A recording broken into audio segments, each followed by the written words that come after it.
it has held true ever since high school. And what I wrote was to support the individual and collaborative growth of people. Wow, you wrote that as an 18-year-old? Crazy 18-year-old as I look back, but it really actually has been true. As I've stayed focused on how you help other people grow, it's really helped me grow, and that's what gets me up in the morning and makes me feel like I've had a good day. And it is my purpose. It's on my resume. It's what I'm about. When I founded Campminder, I worked from home every day for 7+ years, like maybe 7 or 8 years. And going to an office was an incredible breath of fresh air. Right? I think a lot of people would say, oh, when you work from home, is it really hard to focus on your work because you've got all these distractions? Actually, it was the opposite for me. It was, how do I step away from my work if my office is right here in the middle of my living space? That's right. So I wonder if that's something that people will experience the more they do the work from home thing. And then we bring the human side into the leave. So you're going on a COVID-19 leave. What do you need to know? What are your rights and responsibilities? What resources can you be plugged into? What communities are there? How do you self-select educational materials? And your manager is brought through. So your manager goes through the same exact hand-holding methodology, the same exact support and education that you're going through as an employee going to or going out on leave. That's a critical differentiator because we know through experience and research, managers don't have a seat at that table, and a really key part of a leave, you're leaving yourself completely exposed to a bad experience and ultimately losing that talent. It is stressful. You know what, though? The older I get, the more I look at that process, though, as purposeful. Because, that journey of getting prepared and, it just makes you think through what you're supposed to be doing. But it is stressful. And you want to make sure that you don't get, caught in the gotcha questions that always seem to pop up in a board meeting or an investor meeting. But the best you can do is be prepared. If your experience is about meeting the customer where they are versus you being where you think the customer should be, little nuanced, but different. You have to be where the customer expects you to be, and you have to know what's important for your customer and be there for them. But for some customers, the store and what you do in the store is important if you're a brick and mortar business. And in our business, education is very important, and our customers still like to deal with humans. And so they want to hear and get the expertise from our health enthusiasts about why they should take this or versus this, or they're having this problem and they're trying to solve for it. How might we help them? And so that. So here's what it used to be. You and I can remember this. You get an email even from someone and be like, even if you weren't interested, there was this level of reciprocity. You're like, well, I'm going to let them know I'm not interested. I'm going to reply. I would reply. You felt like you needed to, right? There's reciprocity in that. Yes. What we've done is we have it's like nuclear proliferation of this. And now it's like there's no reciprocity.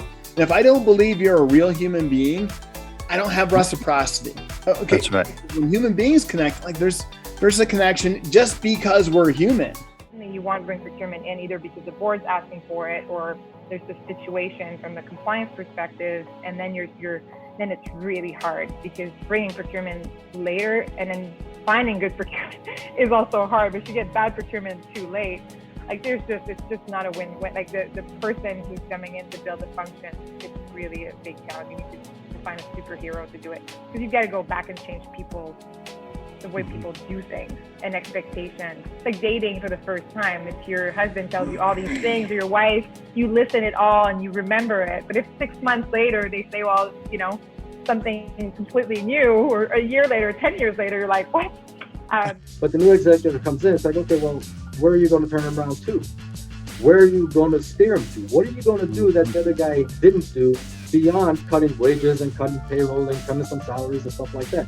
If you don't know where your destination is, if you don't know how to build it as a business, as a startup, you're just collecting a salary for as long as you can collect a salary.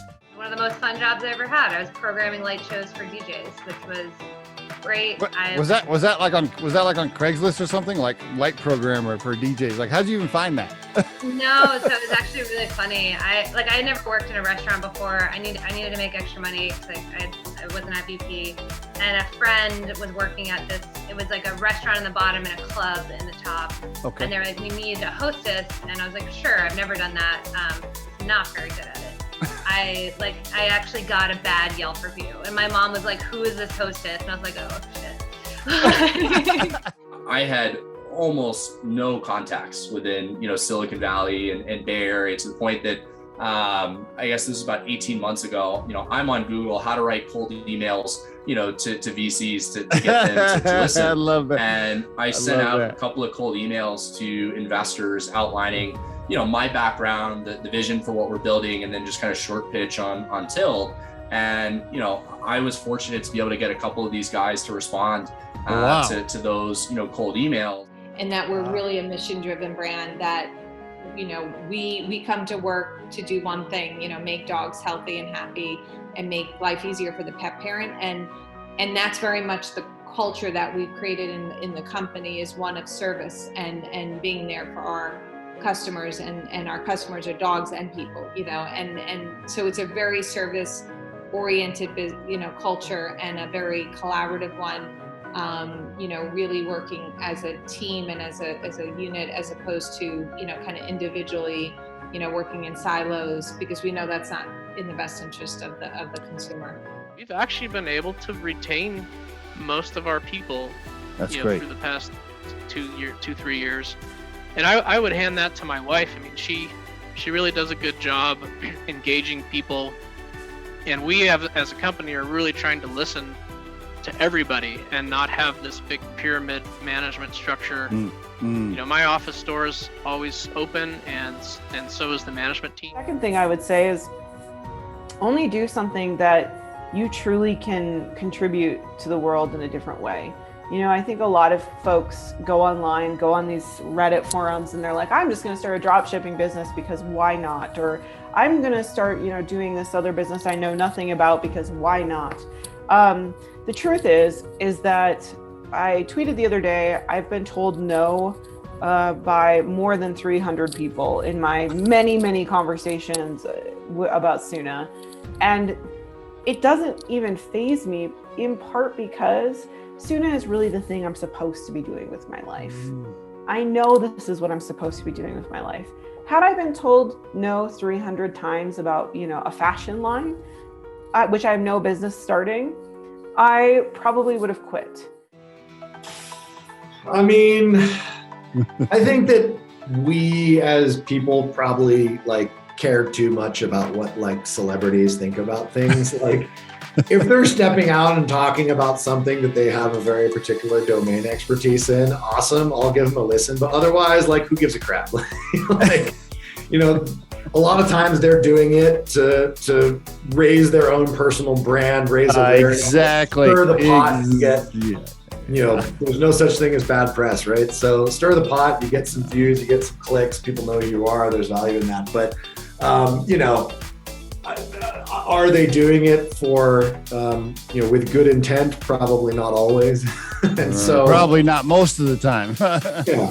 Yeah, absolutely. So I think it's a little silly, but I also would say stop clicking on it, and you won't create an incentive for that kind of stuff to happen.